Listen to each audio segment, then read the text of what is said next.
Alors, un dernier passage sur Jung. Alors, Jung, c'est toujours psychologie et alchimie. Et donc, chez Bûcher-Chastel, et c'est Bûcher-Chastel. Et donc, je vous disais aussi qu'un travail comme ça ne peut pas se faire sans une production imagée, ou dessin, ou peinture, ou photo, parce qu'on travaille l'image. Enfin, quand je dis qu'on travaille l'image, on est dans ses profondeurs, vous voyez. Donc, il y a forcément une création qui sort de tout ça. Il y a une trace. C'est comme si c'est quelque chose, une casserole qu'on met à bouillir. Eh ben, l'eau bout, ah ben, ça déborde, hein. Donc, il faut recueillir ce qui déborde. En fait, moi, c'est ce que je fais. Quand ça déborde, je prends et je fais quelque chose avec. Alors, c'est la peinture, hein. Ouais, souvent, je dis le tableau qui est au fond, là. C'est un tableau que j'essaie de travailler il y a quelques temps. J'ai repris ça. Et voilà. Donc, Jung, il va nous parler de l'âme et la religion.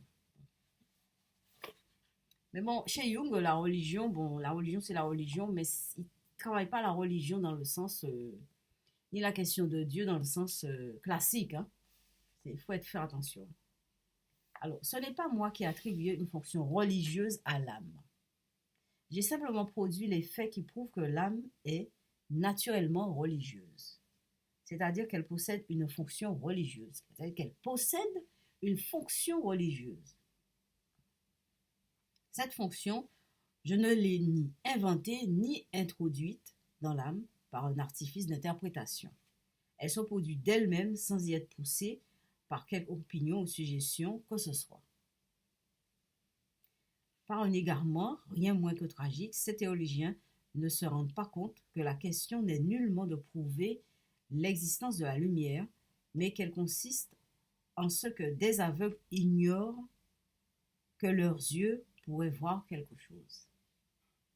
Oui, il voit ça, il a tourné le truc, il voit ça d'une autre façon. Il serait grand temps que l'on réalise qu'il ne sert à rien de faire l'éloge de la lumière et de la prêcher quand personne ne peut la voir. Bon. Il serait bien plus nécessaire d'apprendre à l'homme l'art de voir. Ça, c'est le tarot de Marseille. C'est l'art de voir.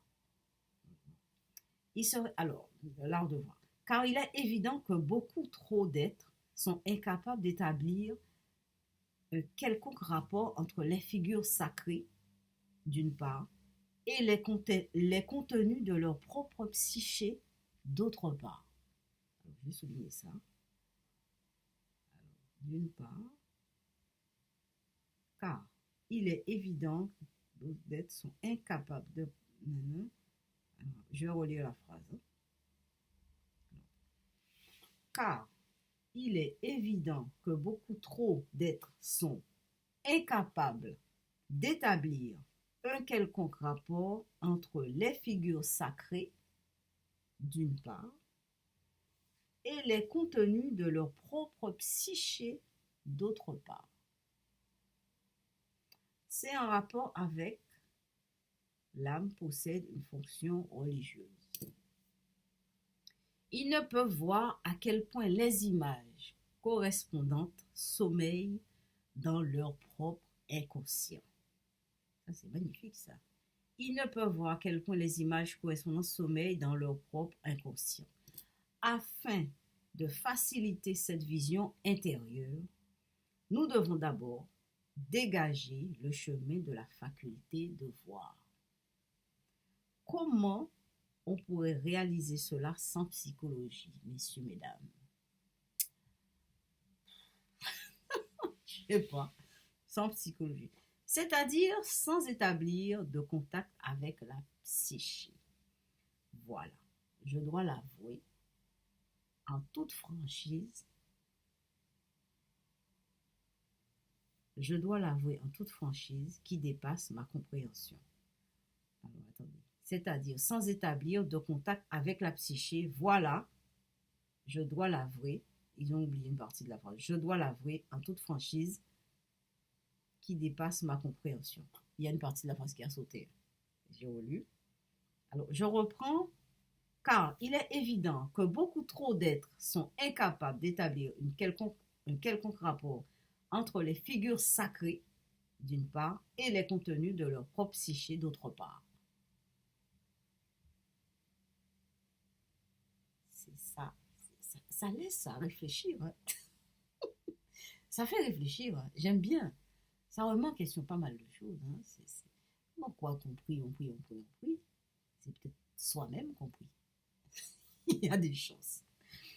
Alors, ils ne peuvent voir à quel point les images correspondantes sommeillent dans leur propre inconscient.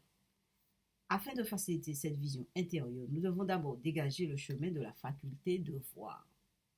Comment on pourrait réaliser cela sans psychologie, c'est-à-dire sans établir de contact avec la psyché? Voilà, je dois l'avouer en toute franchise, qui dépasse ma compréhension. On peut formuler ça comme ça. Voilà, mesdames, messieurs, eh bien, on a fini pour aujourd'hui. Et j'espère que les lectures vous aident à vous poser des questions, à prendre de la distance. Euh, c'est un travail d'intello, hein, c'est vrai, c'est pas spectaculaire, hein. Mais je trouve que c'est intéressant. C'est intéressant de savoir qu'en fait, ben, ce qu'on vit, c'est soi-même, en fait, hein. Et c'est tellement loin de nous, on le pense. Mais, ok, à bientôt.